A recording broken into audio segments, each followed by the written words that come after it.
क्या आपका सिनेमा आपको बेवकूफ बना रहा है? आप कहेंगे कि ये कैसी फिजूल की बेवकूफाना बात है, लेकिन जरा गौर से सोचिए, पिछले 8-10 सालों का सिनेमा आपको कहीं पॉलिटिकली डम्ब तो नहीं बना रहा है, या बहुत चालाकी से आपको ऐसा कंटेंट दिया जा रहा है कि आप डम्ब बने रहें। अगर इन बातों को सुनकर आप कंफ्यूज हो रहे हैं तो थोड़ा पीछे चलते हैं, 3 फिल्मों की बात करते हैं। और पहली फिल्म है पीके।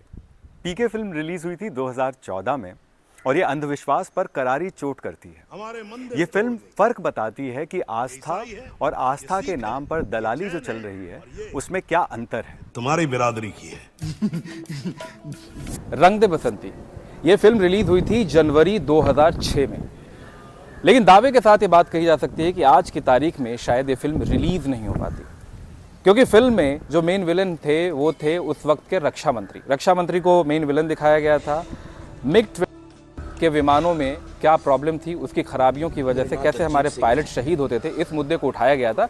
जिंदगी जीने के 2 ही तरीके होते हैं, एक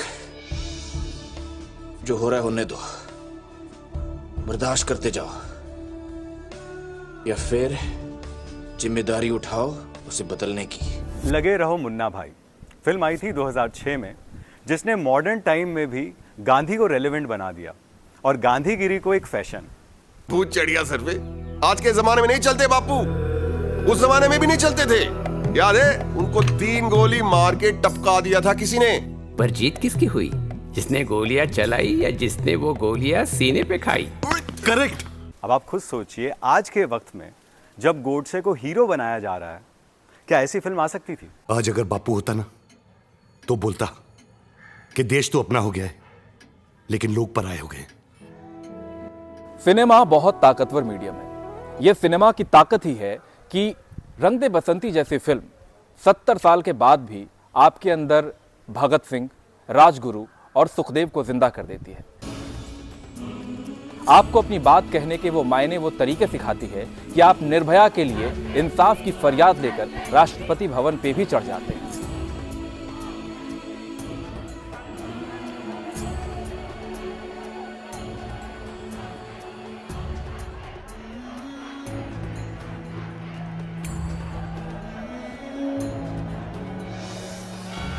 अब आप गौर से सोचिए कि पिछले 10 साल में सिनेमा बदल क्यों गया है। पहले का सिनेमा आपको सवाल पूछना सिखाता था। अगर आप हवा में सोना निकाल सकते हैं बाबा जी, तो देश की गरीबी क्यों नहीं मिटा देते बाबा? जवाब।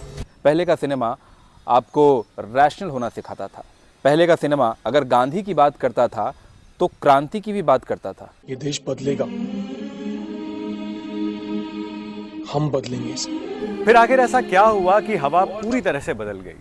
हमारी फिल्मों से मुद्दे गायब हो गए और उनकी जगह स्क्रीन पर हमें प्रोपोगेंडा दिखने लगा। कुछ लोगों का कहना है कि फिल्मकारों पर एक अजीब किस्म का प्रेशर है ताकि वो इस तरह की फिल्मों पर काम ना करें, क्योंकि अगर इस तरह की फिल्में सामने आईं और लोगों ने क्रांति की, समझदारी की, तार्किक बातें करना शुरू कर दिया तो फिर किसको प्रॉब्लम होगी ये आपको भी पता है। क्या करें, हाथ पर हाथ धरे बैठे रहें? मनोविज्ञान को समझने और जानने वाले लोग भी ये मानते हैं कि ऐसी फिल्में आपके दिमाग पर बहुत असर करती हैं जो थॉट प्रोवोकिंग होती हैं।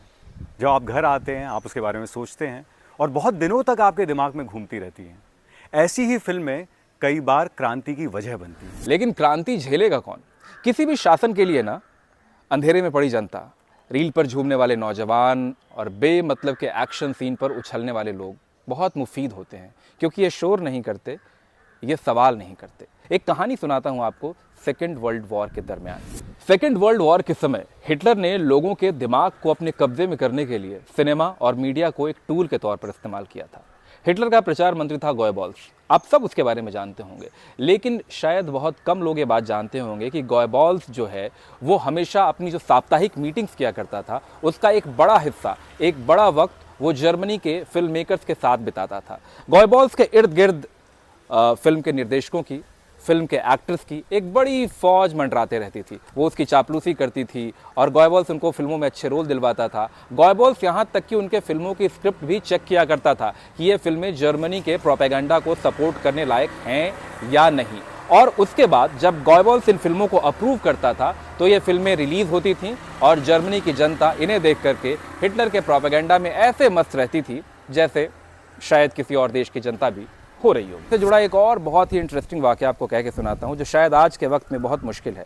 अब चूंकि फिल्म में रक्षा मंत्री को एंटेगनिस्ट के तौर पे दिखाया गया था, तो उस वक्त जो देश के रक्षा मंत्री थे प्रणव मुखर्जी, उनको फिल्म की टीम ने बुलाया और उनसे कहा कि आप प्लीज़ पहले फिल्म देख लीजिए, उसके बाद ही हम फिल्म को रिलीज़ करेंगे। प्रणव फिल्म को देखने के लिए बैठे और बीच इंटरवल में वो फिल्म से उठकर चले गए। लोगों को डर लगा कि शायद वो फिल्म का कंटेंट देख के नाराज़ तो नहीं हो गए हैं। बाद में जब उनसे पूछा गया तो उन्होंने एक लाइन का बड़ा छोटा सा जवाब दिया। उन्होंने कहा, मेरा काम फिल्में पास करना नहीं है, मेरा काम देश चलाना है। फिल्में बनाना आप लोगों का काम है। सेंसर बोर्ड को फिल्म दिखाइए, अगर सेंसर बोर्ड फिल्म को अप्रूव करता है तो फिल्म को बेशक बिना किसी झिझक के रिलीज़ कीजिए। उसके बाद इस देश में क्या हुआ ये सबके सामने एक इतिहास है। रंग दे बसंती ने लोगों को क्रांति करने के नए मायने दिए। रंग दे बसंती ने लोगों को ये बताया कि जब आपको अपने दिल की बात कहनी हो, आपको अपने जज्बात जाहिर करने हो और आपको शासन से कुछ कहना हो तो उसके कितने तरीके आपके पास मौजूद हैं।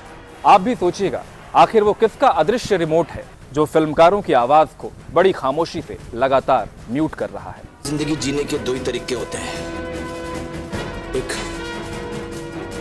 जो हो रहा है होने दो, बर्दाश्त करते जाओ, या फिर जिम्मेदारी उठाओ उसे बदलने की।